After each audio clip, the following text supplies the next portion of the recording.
Oy, shoutout anay. Shoutout ako ng mga kapulisan diga. May iskina no. Nakasulod kita. Oh, oy. Good morning, good morning, good morning, good morning, good morning. Oy, tunyo, hain ka. Today is October 20, 2025. Time check mo doy. Oy, at 7:35 in the morning. Kunahin kita yan na budoy, tinakaw na lot kita. Kaya no, makiduyog kita itong ika-81 anyos nga pagsalinuroghan kanan LEYTE landing. Morning sir. Oy, shoutout kita ng atong mga kapulisan dito dapit ang pagsulod. Dila rumamay. Yung pasulod kita nganhi. O nagpakian hera. Kung tikain kita. Sir. Morning. Morning sir. Oo. Pasalamat. Thank you. Thank you. Pasalamat kita ano. Pasalamat kita nga gimpa sulod kita nganhi. Kaya no, nagkikipar-kipar ito niyo. Oho. Mamay kala. Oo. My Girl Scout. Hello, good morning. How's life? Taga din. Oo, Girl Scouts. Oo. Mga Girl Scouts, Boy Scouts. Mga taga din ka mo, saan kayo? Pastrana. Ha? Pastrana? Bro, yun. Di kaya mga veterans. Oo. Ang pinakalagas din nga veterano nga nga pipira na la ano sasalin andito dapit sa may dulag. Oo.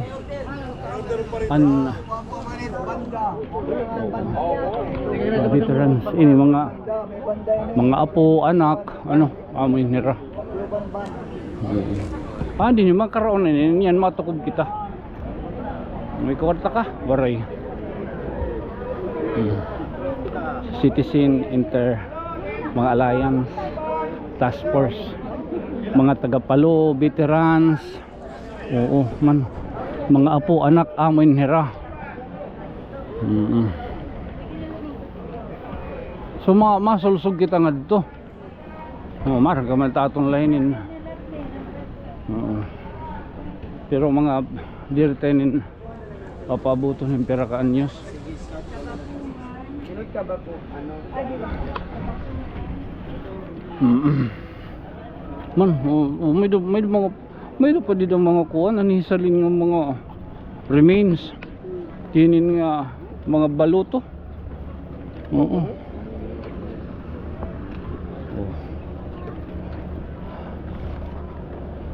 Sulayaw. Amin nila mga kuwan mga veterano mga apo anak. Dulag ano to? Liberan. I shall return. Dapitin din hiti kang adlid to daw. Tapos pag naglalakad lagi, masakay na pera. Masakay ka mo dali nay. Adi taga Ormoc. Logo doon. Mga taga Ormoc. Adin taga Abuyog ha. Kada mo nira. Kada mo panira. Katbalugan. Hi sir. Ani abigil waray. Ani. Ani. May kalhitan.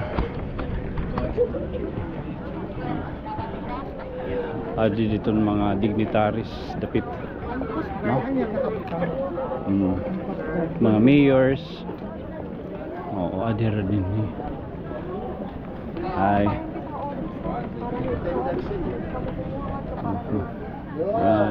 Mayors. Vice mayors.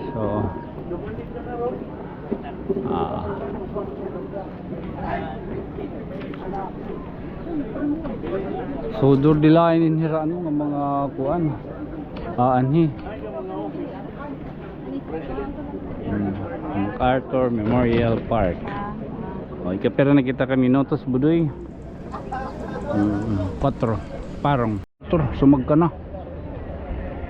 Sumag ka na yung MacArthur.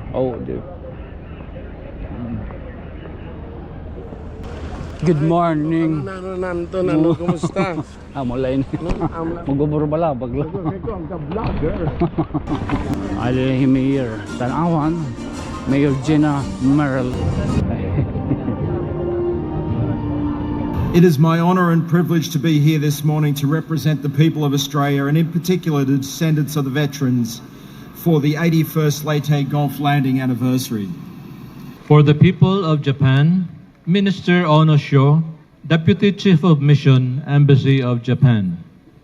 We will continue to stand with the Philippines in promoting regional stability and ensuring that the sacrifices of our forebears will never be forgotten.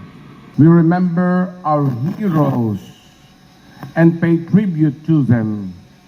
Persons who have sacrificed their lives for truth, justice, and peace for all.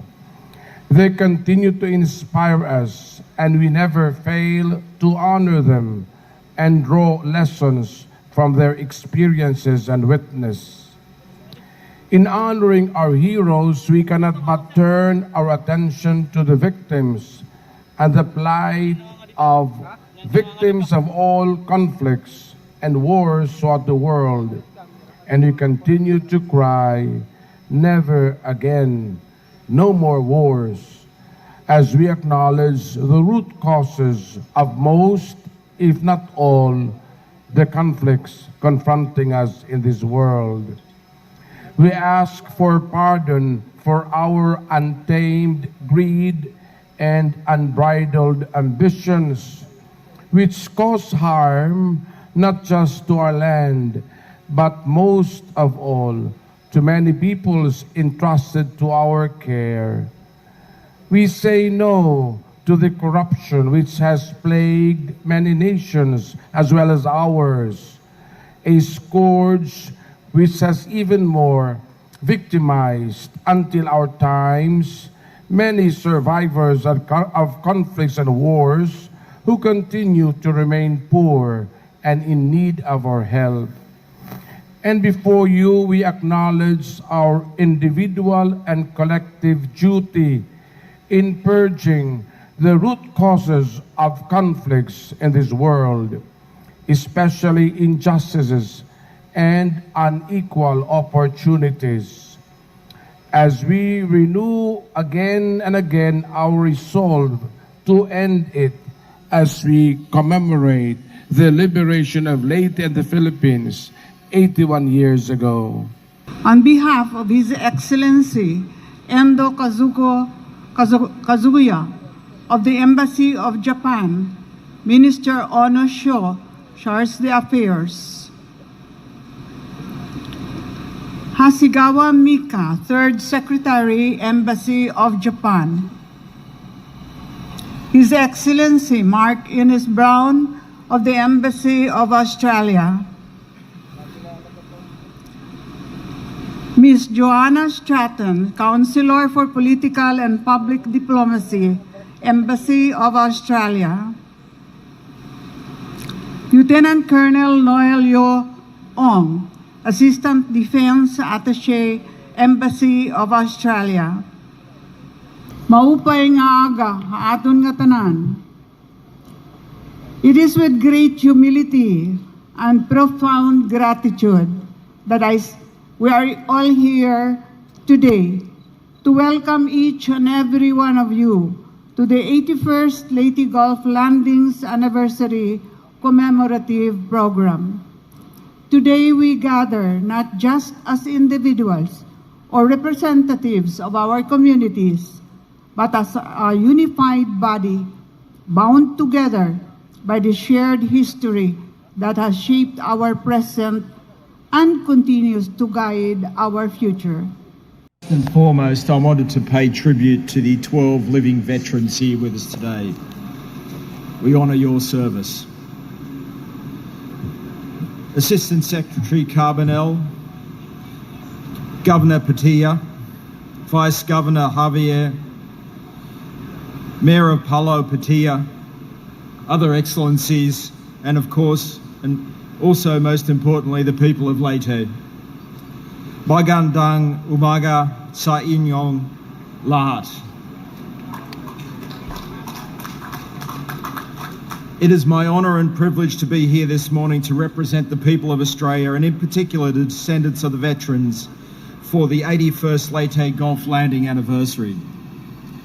We gather on this solemn occasion to offer our deep respect and to acknowledge the courage and sacrifice of those who fought so bravely in these seas, in the skies above, and on this land to contribute to the liberation of the Philippines 81 years ago. This day marks a critical juncture in Filipino history, a day where the Filipino people, with the assistance of close friends, once again triumphed in the face of adversity. In February 1942, General Douglas MacArthur made his way from the Philippines to Australia to organise the American offensive against Japan, a primary objective of which was the relief of the Philippines. We stood shoulder to shoulder, flew, sailed and fought alongside our Philippine comrades 81 years ago, just as we did over 10 years ago in the months after Typhoon Yolanda, and just as we are working closely together now to help assure Philippine security and sovereignty. The newly relocated Australian Memorial at the entrance to MacArthur Park is a testament to this effort and records the names of our fallen alongside the names of the units that commanded the more than 4,000 Australian service personnel who participated in the liberation of the Philippines. As we gather here today, I am proud to recognise the rich history of Australia in the Philippines, which includes the service of Australian civilians during the liberation of the Philippines. Today we also honour those veterans and families of those who fought and died in the LEYTE campaign. We are humbly grateful for your service. To the local government of LEYTE and the mayors and people of Tacloban and Palo, thank you for your generous hospitality and for your continued remembrance you give annually to your nation's heroes and veterans, and to those who fought alongside you to liberate the Philippines.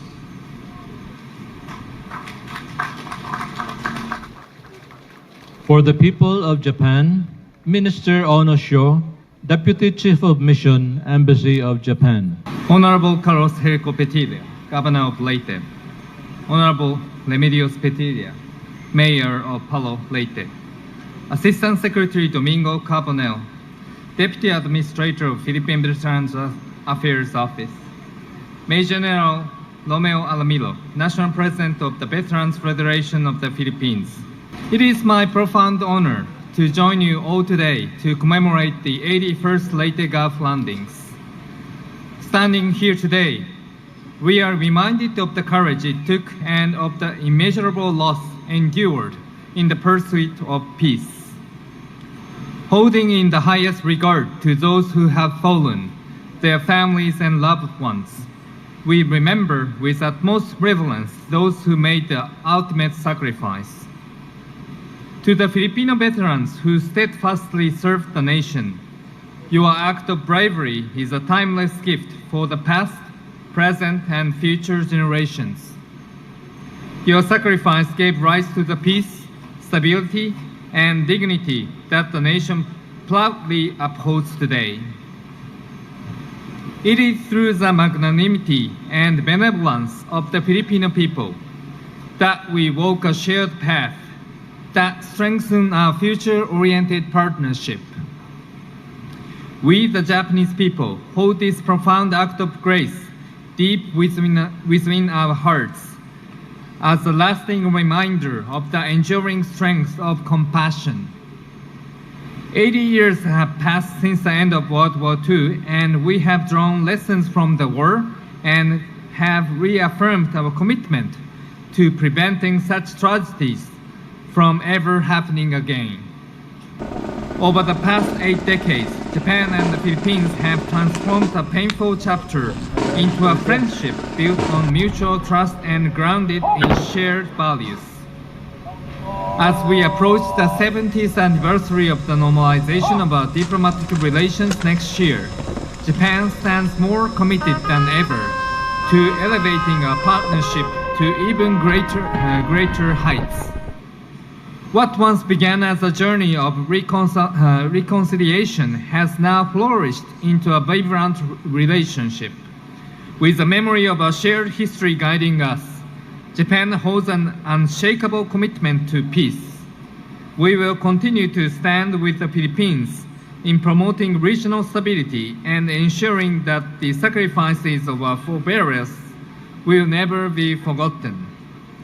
Let this commemoration be a reaffirmation of purpose, that our nations, once divided, now walk united on a path of peace and mutual respect. Let us continue to honor the past by building a future worthy of their sacrifice, a future where our people thrive together, our nations stand as one, and the light of peace never fades from our shores. Maraming salamat po. Mabuhay ang pagkakaibigan na Japan at Pilipinas. Mabuhay ang kapayapaan. Thank you very much. Last year, we never seemed to run out of wars. Last year, our guest of honor was Secretary Gilbert Chodoro, and he talked about our problem in the West Philippine Sea. Today, we have another war. We are faced with a new kind of war. The uncontrollable flood control funds come. We commemorate the Leyte Gulf landings if only to remind us that war should be avoided and should never happen again. The Leyte Gulf landing was the biggest naval war in the history of the world. It is our hope that there will never be another war bigger than the Leyte Gulf landings. We Leyteños will never get tired of commemorating this date, if only to remind us that we should never have another great war. If they go unpunished, our forefathers who fought and died 81 years ago in this land where we are standing right now would probably rise from their grave, if only to tell us, are you worth dying? As we look toward the future, may this commemoration not only serve as a remembrance, but also as renewal. A renewal of our collective pledge to keep Leyte and the Philippines strong, united, and free. Let us continue to build a province and a nation that our heroes would be proud of. One that values peace, progress, and the dignity of every Filipino. In honoring the past, let us protect our future. With faith in our people, hope in our destiny, and love for our country. Mabuhay ang Leyte, mabuhay ang Pilipinas. Maupay nga aga haton nga tanan. Oo, so amod to nakatambong kita yun ang adlaw.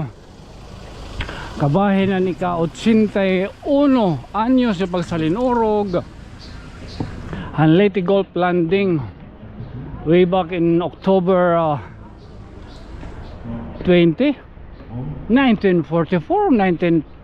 1945. Oh, again, tingnan din nila may kandahog ano. Hala, maalbumbo kita. Again, this being your friend from another star. Siyempre ako magpapabiling lagihap nga iyo sangkay nga mayukbo. Okay, sangkay to nyo. Good night, sweet dreams, mama. Chop chop. Oo. Okay. Mga ito dito. Oo. Okay.